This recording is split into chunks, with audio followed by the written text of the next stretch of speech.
Chetak C2501 కేవలం 91,000 X-showroom ప్రైస్లో. ఇది చేతక్కి కేవలం ఒక బడ్జెట్ బండి మాత్రమే కాదు, ప్రాఫిటబుల్ దిశగా తీసుకెళ్ళడానికి ఒక లైఫ్ లైన్ వంటిది.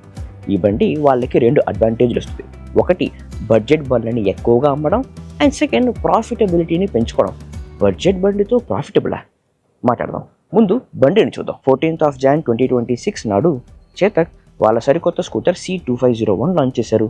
అందులో C25 రిప్రజెంట్స్ ఒక సరికొత్త సిరీస్ 25 అండ్ 01 రిప్రజెంట్స్ ఆ సిరీస్లో ఒక స్కూటర్. ఆ సిరీస్ నేమ్ తగ్గట్టుగానే ఇది 2.5 kWh ఫిక్స్డ్ NMC బ్యాటరీతో వస్తుంది with IDC range claim of 113 km. కానీ స్కూటర్ డాష్ బోర్డ్ మీద ఫుల్ ఛార్జ్లో 95 km రేంజ్ క్లెయిమ్ చేస్తుంది ఎకో మోడ్లో. కానీ అసలు రేంజ్ ఎంత ఇస్తుంది? నేను 35 సిరీస్లో రేంజ్ టెస్ట్ చేసినప్పుడు 105 km రియల్ రేంజ్ వచ్చింది. 2901 రేంజ్ టెస్ట్లో 75 నుంచి 80 km రియల్ రేంజ్ వచ్చింది. 2.5 kWh అంటే దానికంటే తక్కువ. సో 65 నుంచి 75 km దాకా రియల్ రేంజ్ వచ్చే అవకాశం ఉన్నది. కానీ రేంజ్ టెస్ట్ చేస్తాను, అందులో అసలు రేంజ్ ఎంతో మనకి తెలిసిపోతుంది. కానీ ఇది కొంచెం ట్రికీగా అవ్వచ్చు, ఎందుకంటే దీని పెర్ఫార్మెన్స్ అండ్ మోటార్లో కొన్ని విషయాలు ఉన్నాయి. దానివల్ల రేంజ్ ఎక్కువ వచ్చినా ఆశ్చర్యపోనకర్లా. రేంజ్ టెస్ట్ చేద్దాం. Stay subscribe to not miss that. Battery size చిన్నది కాబట్టి దానివల్ల ఉపయోగం, దీని ఆఫ్ బోర్డ్ ఛార్జర్తో 80% దాకా కేవలం 2 hours 25 minutesలో ఛార్జింగ్ చేసుకోవచ్చు. పూర్తి 100% దాకా చేసుకోవడానికి అయితే 3 hours 45 minutes పడుతుంది. అంటే మీరు ఒక చిన్న కమ్యూట్స్ చేసే వాళ్ళు అయితే ఒక 30-40 kilometers దాకా మీ ఇంటి నుంచి ఆఫీస్ దాకా, లేదా మీ ఇంటి నుంచి మీ కొట్టు దాకా, కాలేజ్ దాకా అక్కడికి చేరుకొని అక్కడే మీరు స్కూటర్ని ఛార్జింగ్ పెట్టుకోవచ్చు with the same of board portable charger. ఒక గంట సేపట్లో 30-40 kilometers ఆఫ్ రేంజ్ ఈజీగా యాడ్ చేసేసుకోవచ్చు, ఎటువంటి పబ్లిక్ ఫాస్ట్ ఛార్జర్ అవసరం లేకుండా. ఇంకో అర్థం వచ్చేసి ఈ బండిని 50-60 kilometers దాటి మీరు నడపలేరు. చాలా రెస్ట్రిక్టెడ్, ఒక లిమిటెడ్ యూస్ కేసు గురించే తీసుకోవాల్సి ఉంటుంది. సరే, దీని బ్యాటరీ అండ్ రేంజ్ పక్కన పెట్టేస్తే దీని పెర్ఫార్మెన్స్ ఎలా ఉంది? చేతకి ఈసారి 2.2 kW హబ్ మోటార్తో వస్తుంది. రేర్ వీల్తో అటాచ్ అయి ఉంటుంది.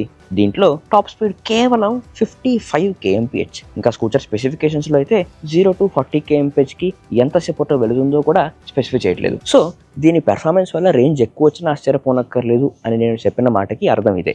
దీని యాక్సలరేషన్ నాకు తెలిసి చాలా స్లోగా ఉండబోతోంది. ఇది సేమ్ హోండా QC1లో ఉండే వీక్ పవర్డ్ హబ్ మోటార్ లాగానే ఉంది.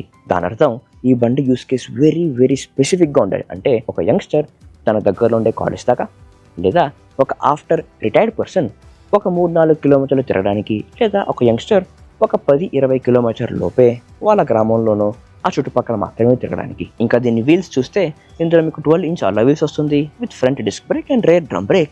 ఈ 2 వీల్స్ యొక్క డిజైన్ ఈసారి చాలా ఇంట్రెస్టింగ్గా చేశారు, చూడడానికి అయితే బాగుంది. రెగ్యులర్ చేతక్ లాగానే కేవలం 2 రైడింగ్ మోడ్స్ వస్తాయి, ఒక ఎకో మోడ్ అండ్ ఒక స్పోర్ట్స్ మోడ్. స్పోర్ట్స్ మోడ్లోనే 55 దీని టాప్ స్పీడ్ అయితే ఎకో మోడ్ గురించి చెప్పాల్సిన అవసరం లేదు. ఇంకా దీని సస్పెన్షన్ చూస్తే front telescopic suspension and rear you get dual shock suspension with is flat seats.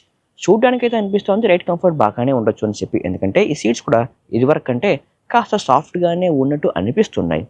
But ఒకసారి మనం నడిపి చూసాక ఎగ్జాక్ట్గా తెలిసిపోద్ది. ఇందులో range, performance and riding experience పక్కన పెట్టేస్తే మిగతా విషయాలు చాలా ఇంట్రెస్టింగ్గా చేశారు.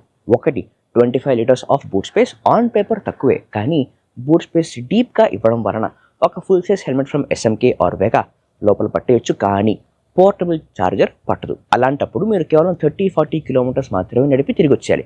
లేదు పోర్టబుల్ ఛార్జర్ కావాలి అంటే, which is more likely the case with the scooter, portable ఛార్జర్తో పాటు హాఫ్ సైజ్ హెల్మెట్ మాత్రమే పడుతుంది in the boot space without a boot lamp. Looks చూస్తే చాలా ఇంట్రెస్టింగ్గా చేశారు. ఫ్రమ్ ద ఫ్రంట్ ఇండికేటర్ లైట్స్ని పైన హ్యాండిల్తో పాటు పార్ట్ ఆఫ్ ద స్ట్రక్చర్ చేసేసారు.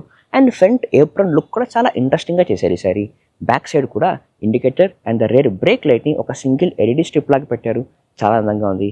సైడ్ ప్రొఫైల్ కూడా చాలా ఇంట్రెస్టింగ్, ఒక మోడర్న్ లుక్ అయితే ఇచ్చే ప్రయత్నం చేశారు. కానీ దీంట్లో ఒక్క విషయం మాత్రం నా అటెన్షన్ వెంటనే గ్రాప్ చేసింది. ఏంటంటే పిలియన్ ఫుట్ రెస్ట్ కాస్త ఎక్కువ ముందుకు పెట్టేశారో అనిపిస్తోంది. ఎంత కంఫర్టబుల్గా ఉంటుందో మరి తెలియట్లేదు.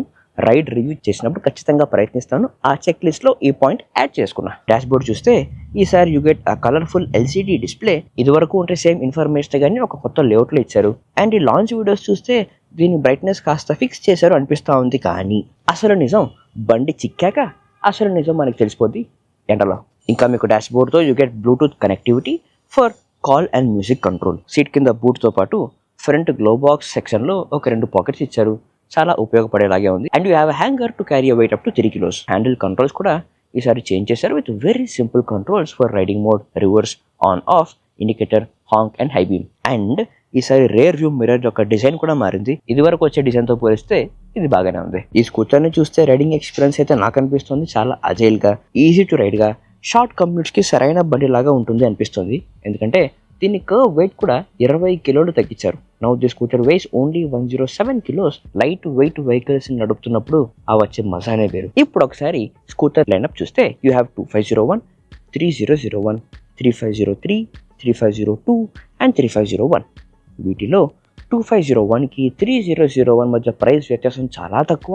ఆన్ ది వెబ్సైట్ 0, కానీ షోరూమ్కి వెళ్తే ఒక 2-3 వేలు అటు ఇటుగా ఉండొచ్చు. 3001 నుంచి 3503కి జస్ట్ 10,000 డిఫరెన్స్. అంటే 2501తో మీరు పర్చేస్ అనేది మొదలెట్టారు, ఒక 3-4,000 దూరంలోనే 3001 ఉంది విత్ అ బిగ్గర్ బ్యాటరీ. కనీసం 10 కిలోమీటర్ల ఎక్స్ట్రా రేంజ్ రావచ్చు. అక్కడి నుంచి ఒక 10,000 ఎక్స్ట్రా పెడితే ఇంకో 15 కిలోమీటర్ల రియల్ రేంజ్ నుంచి 25 కిలోమీటర్స్ ఆఫ్ రియల్ రేంజ్ ఎక్కువ రావచ్చు. అంటే దాని అర్థం 2501 నుంచి ఒక 10-15 వేలు ఎక్స్ట్రా పెడితేనే 35 కిలోమీటర్ల రేంజ్ డిఫరెన్స్ ఉంటుంది. అయితే చేతక్ 3501 అసలు ఎందుకు ఎగ్జిస్ట్ అవ్వాలి, అది అసలు ఎందుకు లాంచ్ చేశారు? 2.8 lakhs స్కూటర్స్ అమ్మిన తర్వాత, మార్కెట్ లీడర్ అయిన తర్వాత చేతక్ ఈ బండిని ఎందుకు అమ్మాలనుకుంటుంది? దానికి 2 కారణాలు ఉన్నాయి. మీరు ఒక స్కూటర్ కొందామని చూస్తున్నారు, 90,000 X-showroom price is very tempting to start with. అక్కడ నుంచి ఒక 5,000 లేదా 10,000 అప్గ్రేడ్ చేస్తే బ్యాటరీ ప్యాక్ ఎక్కువ, రేంజ్ ఎక్కువ వస్తుంది అంటే ఈ ఎక్స్ట్రా ప్రైస్ అంత పెద్దదిగా అనిపించకపోవచ్చు. అప్పుడు మీరు 3001 ఆర్ 35 సిరీస్ దగ్గరికి వెళ్తారు. ఒక స్కూటర్ని బ్యాంక్ లోన్ పెట్టి ఈఎంఐలోనే కొంటారు కనుక ఓ 10-15 వేలు ఎక్కువ అయినా మంత్లీ ఈఎంఐ అంత ఫరక్ పడదు.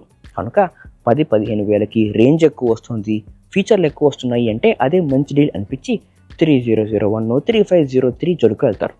అంటే 2501 ద్వారా ఎంటర్ అయ్యి ప్రైస్ ల్యాడర్లో పైకెక్కి మీ చేత ఎక్కువ ఖరీదైన బండి అమ్మించింది. కానీ పర్సెప్షన్ మాత్రం చేతక్ ఒక చవకైన బండి అనేలా ఉంటుంది. ఇంకా tier 2 and tier 3 villages and టౌన్స్లో ఎక్కువ ప్రైస్ కాన్షియస్గా ఉండే వాళ్ళకి 20-30 కిలోమీటర్స్ దాటి మనం తిరగడానికి ఉండదు, మ్యాప్ అక్కర్లేదు, ఈ పెర్ఫార్మెన్స్ కూడా సరిపోతుంది.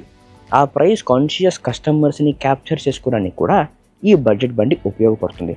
కానీ మోస్ట్ ఇంపార్టెంట్ ఏంటంటే 2501, 3001, 3503 ఈ మూడిటి ప్రైజెస్ పక్క పక్కనే ఉన్నందువలన ఫీచర్లు మాత్రం చాలా వ్యత్యాసం, రేంజ్ మాత్రం చాలా వ్యత్యాసం ఉన్నందున వీటి మూడిట్లో ఐడెంటిటీ క్రైసిస్ వచ్చే అవకాశం ఉంది. ఏంటంటే ఈ బండి అసలు ఎందుకుంది, ఇది అసలు ఎందుకుంది, ఇది అసలు ఎందుకుంది అని చెప్పి.